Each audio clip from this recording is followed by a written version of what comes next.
Royal Standley of Oregon Pacific Financial Advisors, offering securities through United Planner Financial Services. Member FINRA SIPC shares his planning approach to help people toward a place where they may be at peace regarding their financial goals. In this dynamic podcast, Royal will share his insights on how to design a retirement plan to help you plan for your future. Now, on to the show.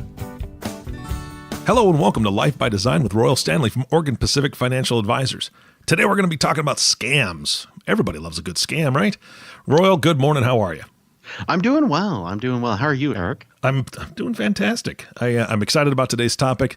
I'm not excited about scams, but I love talking about it because there's so much out there, and some of them are terrible and horrible, and you can spot them right away. And some of them are getting more and more sophisticated, and that's bothersome. So what do we want to talk about? Where do we want to start on this subject today? Yeah, I think we just kind of want to just jump into it.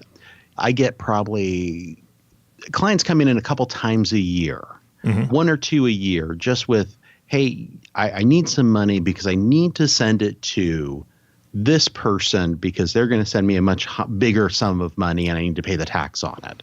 Or I just won Publishers Clearinghouse and I have to pay for the wiring fees.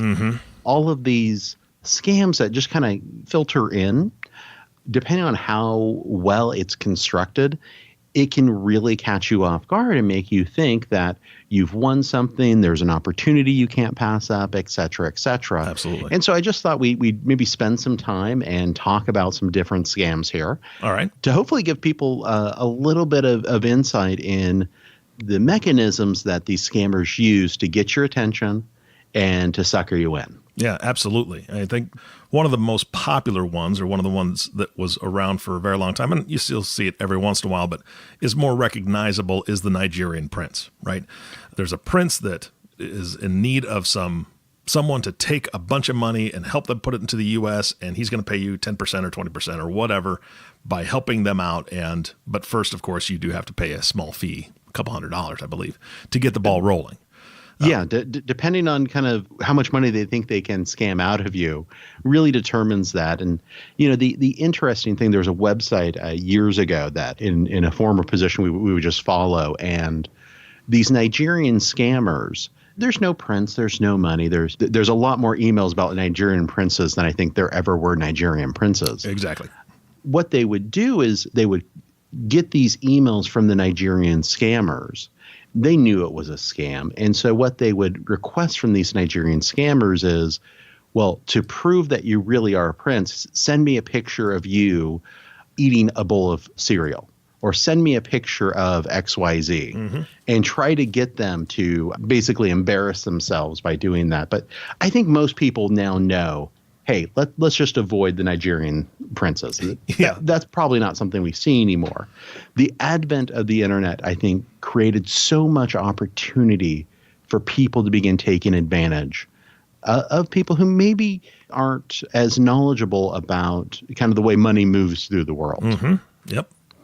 For instance, if you're a Nigerian prince and you need help moving $20 million, $100 million, there's ways of doing it. You don't need to email a grandmother in Dubuque to get their help and getting the money into the U.S. That's not a real thing. I think the number one thing when we're looking at scams here is it too good to be true? Is it prize that you won? Is it a lottery you won? Is it a Publishers Clearinghouse? Something that you want. The interesting thing is how they get into your life. So the first one is email. You get an email from someone that you don't know asking for something. Yeah. Or claiming that you won something. That, I would say, is one of the ways that they get you. The other is, and we're seeing this more and more in the age where someone can spoof an email or absolutely. And that basically means kind of recreate the email address or social engineer the address, which is really learning about who the mark is. The mark would be the target of the scam, to basically build out a framework where they need to take action. And I've seen this happen quite often with, you get an email from, let's say, a grandson or a cousin that says, hey, I am in a prison in Mexico, or I am in a hospital in France. Yes. And I need you to wire money to me to get out, to pay medical bills, et cetera, et cetera. Yeah, and I want to take a step back just for a second, Royal, because you bring up a great point. So I think that what we really need the audience to know is that there are certain things that these scammers are honing in on. They're playing on certain emotions. So the first one was greed, right? If somebody's going to give you a very large lump sum for doing nothing, they're playing off of people's greed or interest in gaining money. The one you're talking about now, they're playing off of fear, right? They're playing off of fear of somebody's in a hospital, somebody's in jail, I need to act now. Royal, the third, I believe, or one of them is they play on people's generosity, right? So we'll go to the generosity one in a minute. I don't want to completely interrupt the flow, but the one you're talking about now, they really deal with people's fear, right? That's right. That's right. What grandmother wouldn't want to help their grandson? Mm-hmm. Absolutely. We just see this happen. And the biggest thing is they need to create a sense of urgency. Mm-hmm. You have to do something right away, or you're going to lose this opportunity, or someone's going to get hurt. Yeah. That sense of urgency causes you to begin moving down these steps and creating a story in your mind about the reality of your grandson's well-being, or this money you just won from a lottery you never entered, to get you moving along. Now, if it wasn't for that sense of urgency, often what would happen is you would take a step back. Maybe you would call someone, call a friend, call a family member, call an advisor to say, hey, is this on the up and up? But that sense of urgency kind of pushes you. So maybe you don't even Google, hey, is this a scam? Now, here in the state of Oregon, we have a great division through, I believe, the Secretary of State that basically sends out what scams are coming up, what scams are being perpetrated right now on Oregon residents. Mm-hmm. So signing up for those updates is a great way of getting in front of some of those scams and just kind of learning to have that little tickle in the back of your head go off and say, wait, this doesn't sound exactly right. Mm-hmm. Yep, absolutely. And going back to the fear one as well, couple of the other scams that I've been seeing and hearing about, an IRS scam, and that's usually actually by phone, not necessarily by email. They'll actually call and tell you that you're in trouble with the IRS, and here's what needs to happen. You have a balance that's due, and we're going to send police to your house. And they really, really prey on people's fear. A lot of times, unfortunately, it is the older generation that they are preying on because they don't want to have their credit destroyed. They don't want the IRS to come after them or garnish anything that they have coming in, and it can be terrifying. And even some smaller scams that I've seen, like Apple, for instance, I have actually had multiple times where I've gotten an email telling me about my purchase.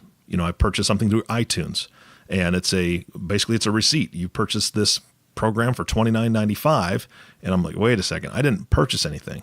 But if I click on their links and enter my information to check my billing, I'm just giving them all my information so that they can get into my account. It's very, very sneaky, and they're preying on my fear. Wait a second, I'm losing money here because somebody purchased something on my account that I didn't do, so I need to go in right away, just like you said, the sense of urgency, and I need to make sure this is fixed, or I need to make sure that the IRS is taken care of, and so they quickly want to take care of it before the police show up, and they're scamming them out of thousands of dollars in a lot of cases. And then, have you ever had somebody call you about your PC, about your computer running slowly, or that you have a virus on your computer that they can fix for you? So I've had clients who have had that happen where someone has called and said, hey, we know your computer has a virus. All you need to do is install this software. We'll email you, and that'll fix it and take care of everything. And they go through those steps, and you've basically just opened the door to these hackers to basically get all the information off of your computer. And in those cases, it's sometimes the cheapest option is just to throw that computer completely away and start from scratch. Yeah, absolutely. And it's unfortunate, but again, moving on to the generosity piece. I think a lot of people, my parents have always been very, very generous. They've always given to, especially the Salvation Army. They love them as an organization.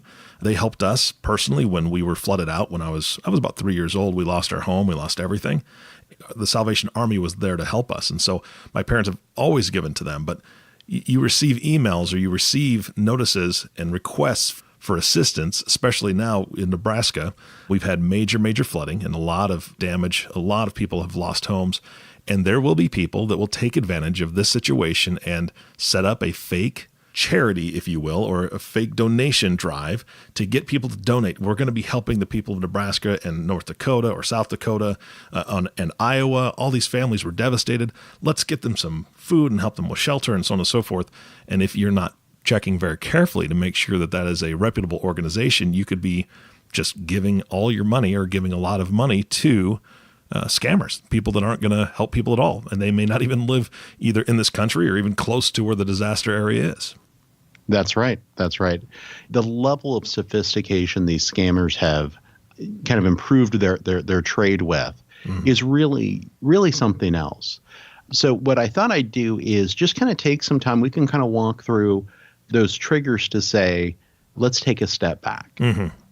Number one, I would say when you open up your email, just assume that unless you know exactly who is emailing you, just assume that there's a chance that this could be a scam of some kind.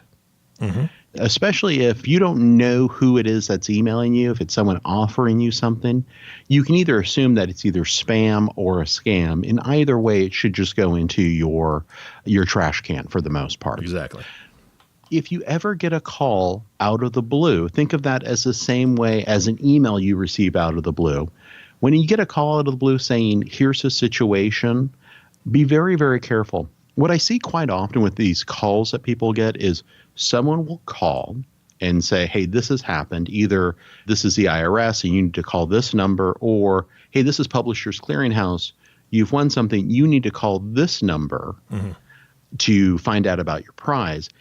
It seems to provide, I think, a little bit more legitimacy to the call to say, oh, well, they called me and then I had to call this other number and then they had to look me up. And all of a sudden you're in this kind of pathway of, oh, this is legitimate because I had to call this other number. But what ends up happening, though, is everyone's in cahoots there. You're probably talking to someone else who's in the same room as the first scammer. The other big thing is whenever someone says you need to wire money, whenever somebody says you need to Western Union money, that is usually a definite tip-off that unless you know exactly what it is, that money is going to disappear forever because there's no way of undoing a Western United transfer or a wire transfer. Yep. There's a new money transfer service that's coming out with a lot of the big banks called Zelle. It's Zelle. It's much the same as a wire as far as once you send the money, you can't get it back. So if you don't know who you're sending that money to, that money is just gone. It's disappeared. You don't have any recourse there. Yeah. If you use a credit card, you can at least call the fraud division and possibly put a stop on that payment and on that transfer if you catch it soon enough. If you're using your debit card on the internet anyway, I would say stop.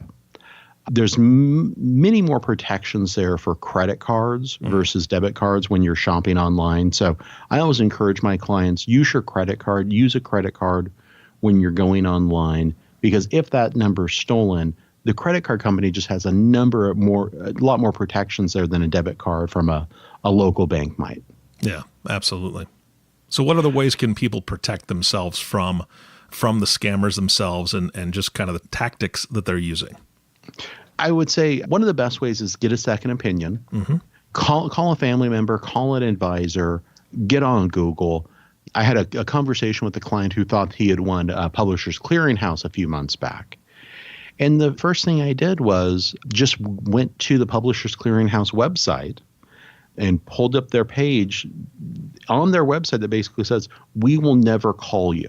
We will never call you. We will never ask for money from you to transfer money to you because you won a prize. Yeah. If you're getting that, that's a scam.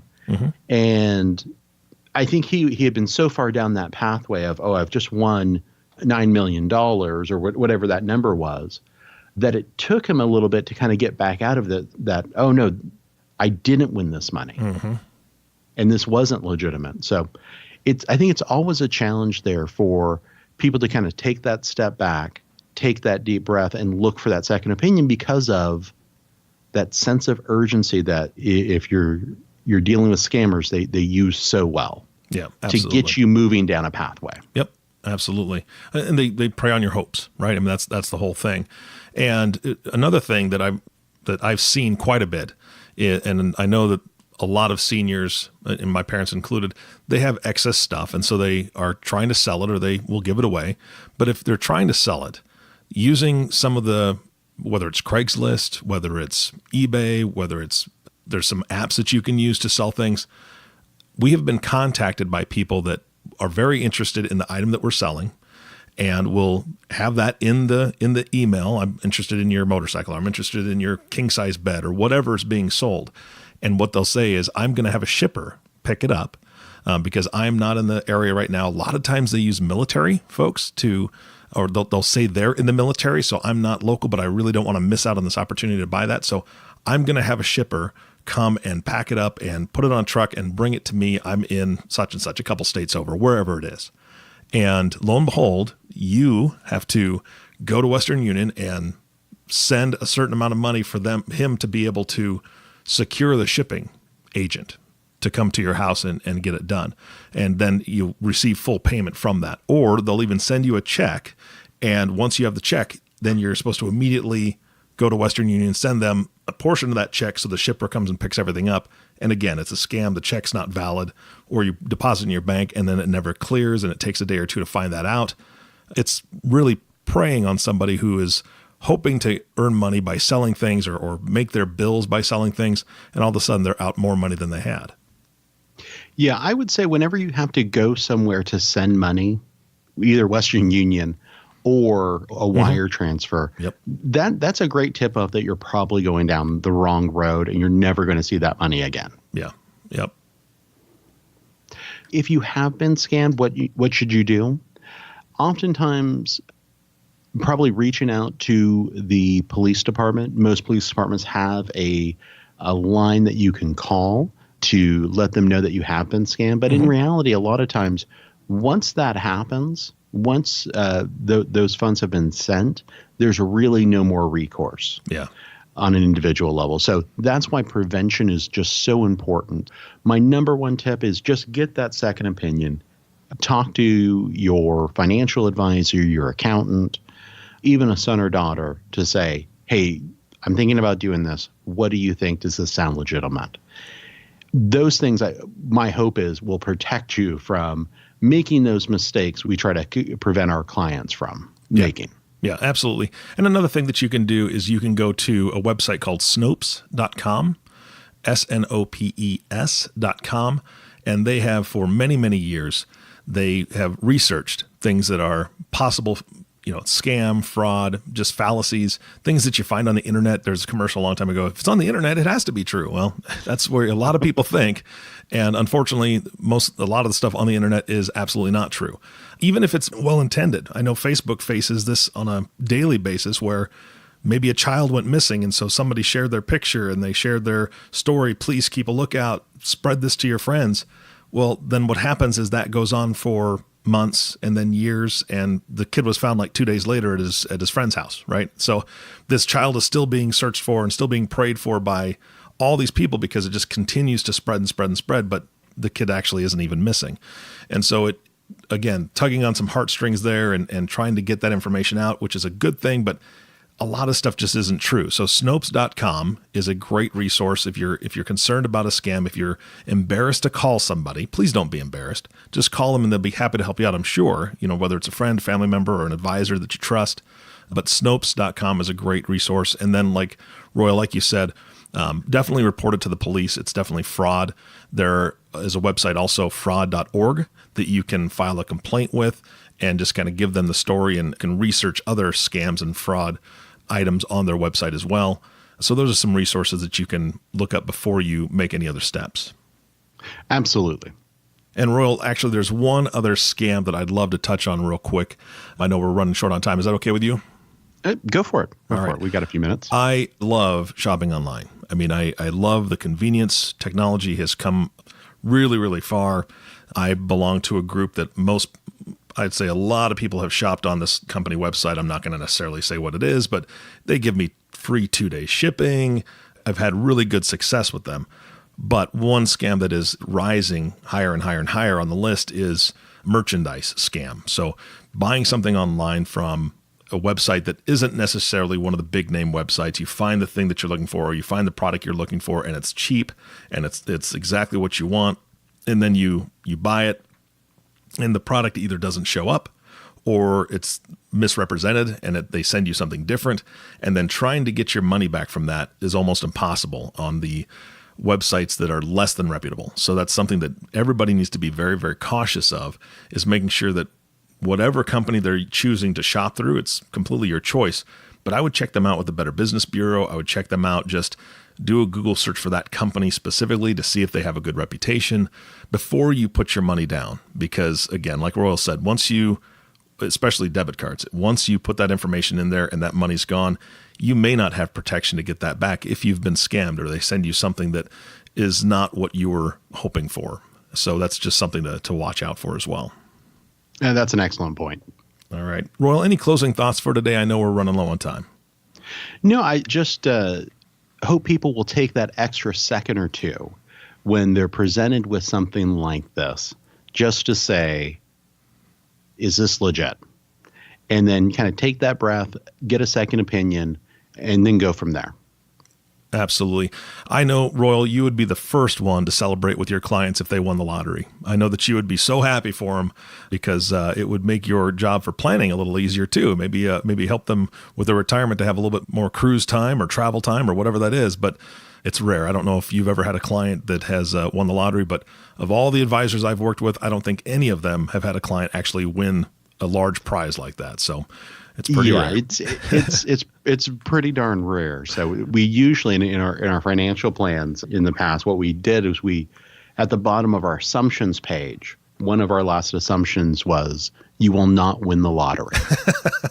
That's a downer. I know, but we can't build in a winning lottery ticket in the next 5 years will help you fund your retirement. Yeah, it just doesn't work that way. So my mysterious uncle that just passed and gave me millions and millions of dollars, you're just saying that's not going to happen, huh? Probably not. I don't know your uncle, but well, either do I. Probably not. See, that's just it. he's a mystery still. So, all right, Royal. Well, thank you so much for your time today. I thought this was a great subject. I hope people learned a lot from it. And again, please don't be shy about reaching out to Royal and his team if you have questions, and please don't be shy about reaching out to someone that you truly trust. If you see an email or you get a phone call that just doesn't sit right with you, check it out. Ask somebody for a little bit of help discerning what that might be, and use those resources that we cited today. So, and again, thank you for listening to the Life by Design podcast with Royal Standley. If you have not subscribed to the podcast yet, please click the subscribe now button below. This way, when Royal comes out with a new podcast, it'll show up directly on your listening device. This makes it much easier to share these podcasts with your friends and family. Thanks again for listening today. For everyone at Oregon Pacific Financial Advisors, this is Eric Johnson reminding you to live your best day every day. And we'll see you next time. Thank you for listening to the Life by Design podcast. Click the subscribe button below to be notified when new episodes become available. The views expressed are those of the presenter and may not reflect the views of United Planner Financial Services. Material discussed is meant to provide general information and is not to be construed as specific investment, tax, or legal advice. Individual needs vary and require consideration of your unique objectives and financial situation. Always seek the advice of your financial advisor or other qualified financial service provider with any questions you may have regarding your investment planning. Advisory services offered through Oregon Pacific Financial Advisors, Inc. Securities offered through United Planner Financial Services of America, member FINRA and SIPC. Oregon Pacific Financial Advisors, Inc. and United Planners Financial Services are independent companies.